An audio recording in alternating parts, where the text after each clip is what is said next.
Yo, what's up guys? This is Technical Tim here, and I want to thank everyone so much again who's been liking all my videos and subscribing to the channel. I'd appreciate if you liked this video, as well if you enjoy the content. But I'm just going to do a quick little, kind of like a recap video of the Cowboy card and Ally Quinta card last night, and I'm also going to kind of briefly talk about the upcoming card, UFC 237, in the week ahead, because we have PFL, we have Bellator, and we have UFC 237 coming up. So I kind of let you know like how my videos are going to be looking for that throughout the week, because I plan on pumping out quite a bit. But yeah, I didn't. But let's kind of first talk about UFC.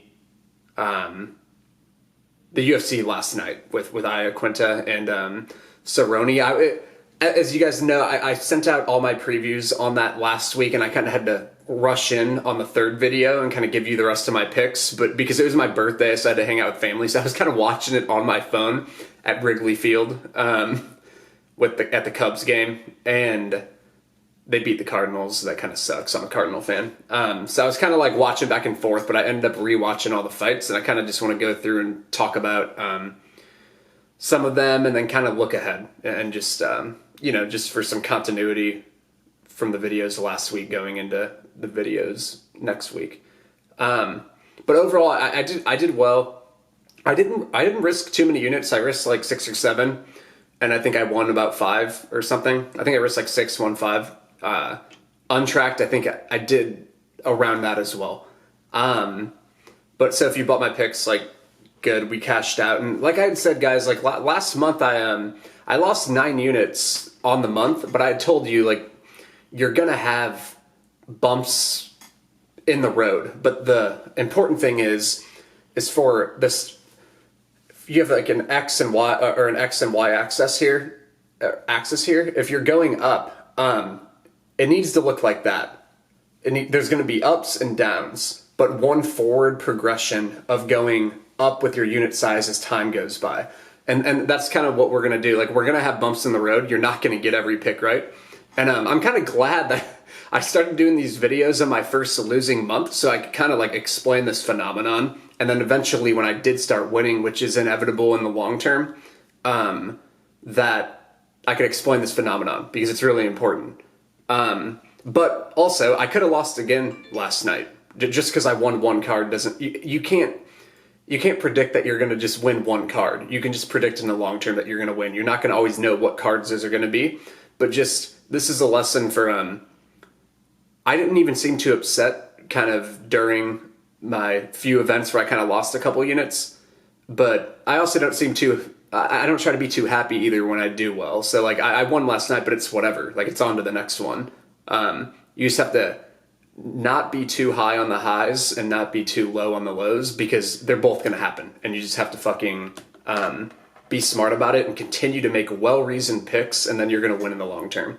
So sorry about that, but just wanted to kind of like explain that phenomenon. But let's just let's go through the card and how that... let me pull it up real quick and kind of just talk about it. First fight of the night, Cole Smith, Mitch Gagnon. I do have a little bit of a regret here in my videos. I did mention I liked Cole Smith by decision at plus 275. I did think he was going to win. I don't regret not playing his money line because he was unproven, and it's not always good to bet UFC newcomers all the time, unless if there's like extenuating circumstances, like Casey Kenny versus Ray Borg. Casey Kenny was proven against good fighters in other organizations, where Cole Smith really wasn't.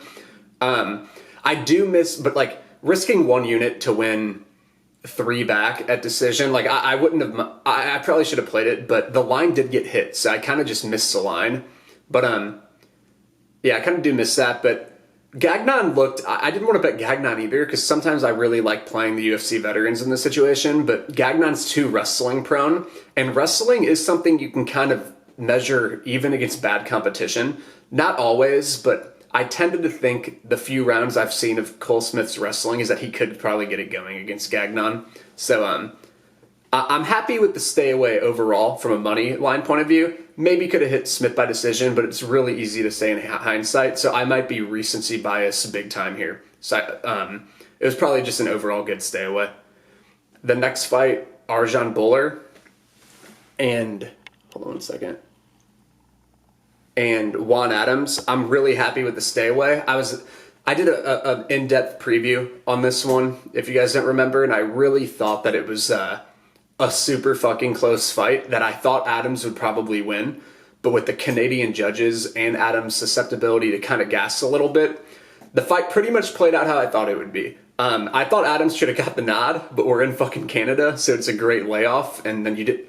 So those guys who probably, I thought Bowler was a bad bet too. He really didn't do anything. He got doubled up on strikes, and he got like a couple takedowns here and there, but didn't really do anything. I thought Adams should have probably got the nod, but it was still a close fight, and I think that fight was the definition of a stay away. I don't think betting either of those sides, if they fight 100 times, you're going to win a bunch of money either way. So I was happy with the stay away.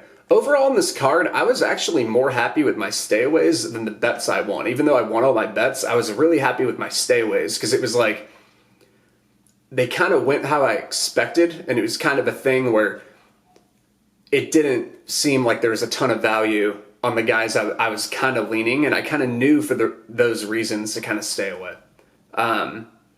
Next fight, Sales and Nelson. Out of my 3 bets, this was probably my worst one, even though it did hit. I got Sales around minus 200, and after watching that fight,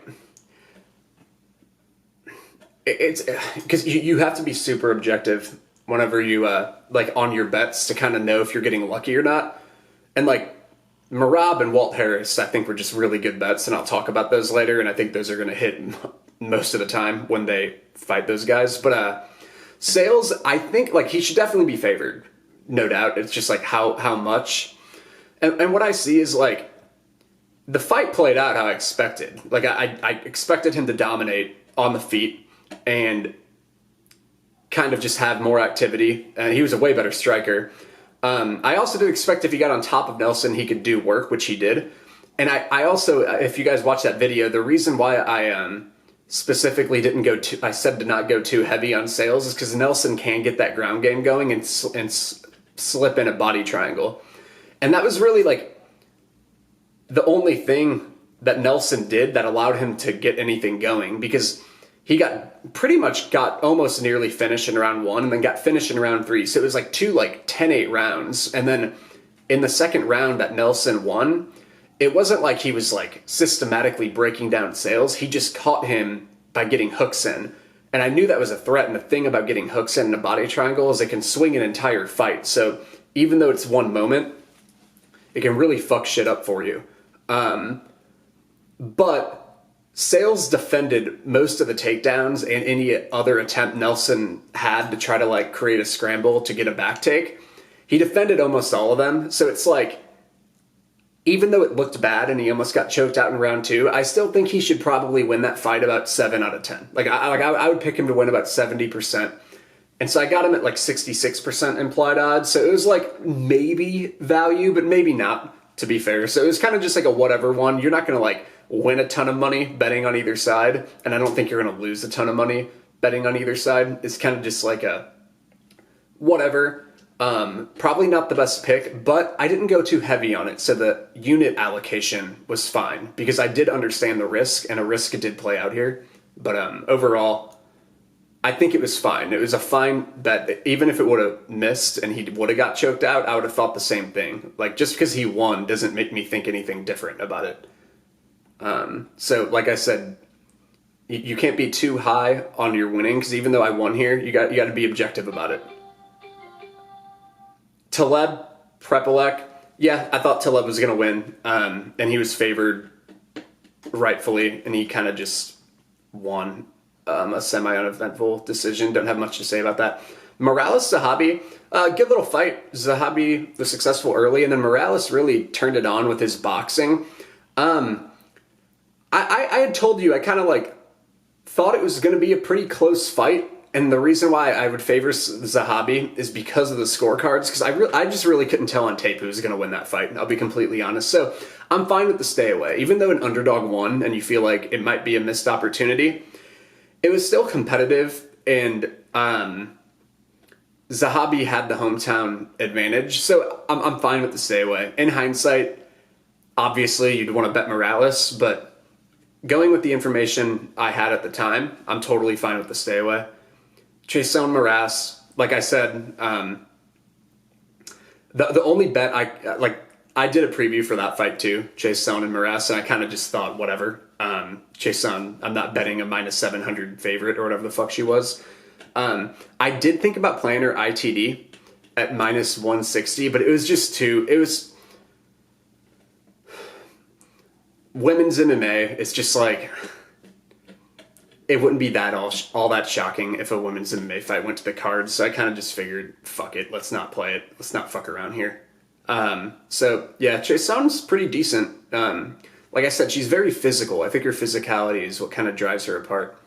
Sanchez Barriel, I jumped on Sanchez whenever he was even money early in the week, and I did see Barriel, like, I thought Sanchez was going to win, but once he kind of got to, like, -170 and things, I thought the line became accurate, and that's what I talked about in the little preview I did for him in my final thoughts video, my last video.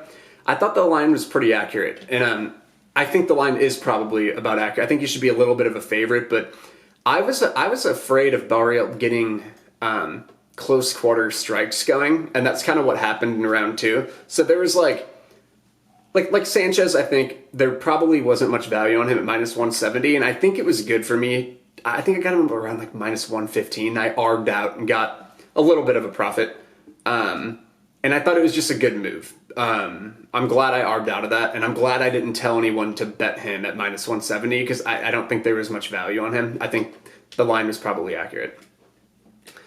Next fight, Walt Harris and Spivak.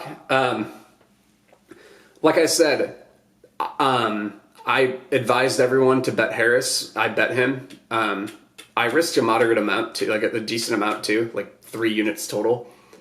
And yeah, if you bet Harris, like if you bet a proven UFC fighter against some dude who's crushing old guys on a regional circuit, you're gonna win money in the long term. That could have, like, and I expected Harris to just go out there and blitz him, because even on tape, we actually had a little bit of tape here, and I thought Harris had way faster hands and was way more athletic.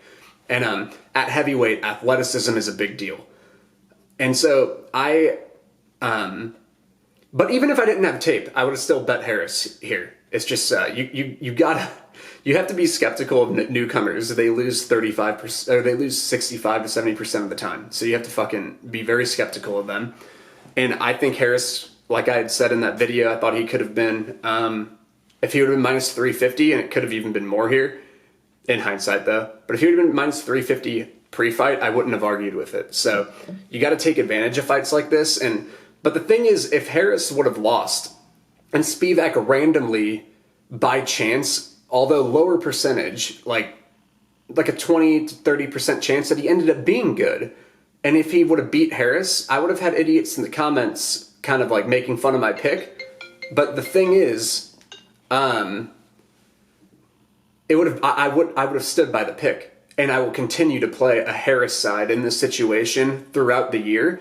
And I'm going to lose some. Eventually, a Spivak-like fighter is going to beat one of the fighters I back. It's just going to happen by the numbers. But the Harris side is going to win far more often than the odds. And the bookies are fucking up in fights like this, and you have to take advantage.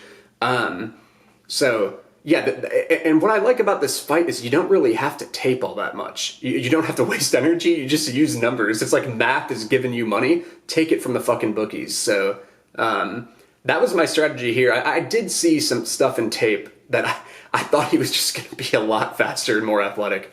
But even if I didn't have that, I would have probably had the same size bet on Harris. And so I'm glad we cashed out on that one. Merab and Katona. I was on Merab. I mentioned that in my final thoughts video. I wish I would have done an in-depth preview on this, because I told you guys I thought Merab was going to dominate him with the wrestling, and I thought his top control was getting unfair criticism against Sainz and Simone, because the thing is, Sainz, and especially Sainz, like Sainz isn't all that great of a fighter. Like Vera fucked him up, and a lot of people will fuck him up at bantamweight. But Merab's type of fighting style, extremely wrestling dependent, that's where Sainz can actually compete well. So it's like, just because like he didn't dominate Sainz and Vera did, Vera has a much different style than Merab. So, and Sainz is he was a good D1 wrestler. So it's like, I don't give a fuck. And Merab still out wrestled him. And then Simone, if you guys don't follow me, I'm high on Ricky Simone's wrestling. I think it's really good. And I think it kind of is showing now, because if you look at how Merab is, Katona's good, dude. Like, Katona's legit. Like, I'm not saying he's like a champion type of guy or even like a top 5 type of guy at bantamweight, but he's a solid UFC bantamweight. And like, you see how easy Merab dominated him. And I wish I could have gone on a little more technique, because I was seeing stuff in Bryce Mitchell using like crossed, like far side wrist locks and things like that, keeping Katona down and flat on the mat. And Merab was doing that shit to Terrion Ware. And he was using clasp hands and really, really nuanced technique against Simone. And I figured he's capable of doing all those type of wrestling rides and keeping people down, that the variety of those rides would be too much on Katona and that he would just be able to out-wrestle him. And he did here. I don't think betting Katona was all that bad of a pick if you like don't have a wrestling background. I think my wrestling background just came in handy here. Sometimes it doesn't. Like, some fights are striking focused and it's not going to matter. But I think this was one where it just like helped a lot. And Merab's a legit fucking wrestler. And one thing I do want to say though is I still think Katona's good. And I think people are going to undervalue him now, but just because he got dominated in the fight. But he just went against a really fucking good wrestler, and I think Katona's good, and so I think the market's going to undervalue him his next fight. So I plan on, like, if the lines are right, playing him next fight. I mean, obviously it depends who he's fighting, but yeah. Burgos Swanson, I figured it would be a close fight. I was leaning Burgos, but I didn't want to play him, and I feel like line was probably right. Not much to say there. Brunson Theodoro, I went back and forth on that fight all fucking week, and I don't even know who I settled on. I forgot. I think I tweeted that. I don't even know if I said I settled on Theodoro or Brunson, because I didn't play it and didn't have strong opinions. But yeah, Brunson wrestled. I didn't think Theodoro stopped a lot of the wrestling, but Brunson did get like more success with the wrestling than I thought. I knew he wouldn't be able to hold him down for entire rounds, which he didn't. But he had like significant. He had like round swinging wrestling advantages here. And I actually didn't think that was going to happen. So that was one thing I like miscalculated here, I believe. But still, it is what it is. And seeing how like Bowler kind of got like a favorable decision against Adams, you never know in a fight like that. And even though Brunson was a value side, like Brunson was definitely the value side, but I'm still skeptical on like picking a guy like that and what's going to probably be going to the cards against a hometown fighter. Cerrone Iaquinta, I think I talked about, I thought Cerrone was going to have a lot of success if he moved Al backwards, and that's what happened. Cerrone's fucking legit, dude. I was really impressed with his fight. And his cardio and pace is insane for like the 5th round. Like, I mean, he was still going full throttle in the 5th round. And when you give him space and you're backing up, he will pick you apart with kicks. And he looked good. His hands look good too. So I was really impressed with Cerrone there. But that's all I have to say there. But like I said, I'm gonna lose events. I'm gonna win events. I don't want to get too low, and I don't want to get too high when I win. But I do promise in the long term we'll pull a profit. And UFC 237, PFL, and Bellator next weekend. I'm gonna be shooting out videos throughout the week. Because there's so much to tape, I may not in-depth preview every fight on UFC 237, but I'll get to as many as I can, and it may be similar to last week where I send kind of a final thoughts one, so a video where I then briefly go through every fight, so you at least know all my thoughts on every fight. And you can also purchase my picks. I charge $8 a fucking event, so buy the fucking picks. They're cheap as shit. And I use real odds on there too. But thanks so much. I really enjoyed talking to you guys, and thanks for the birthday wishes too. See you guys.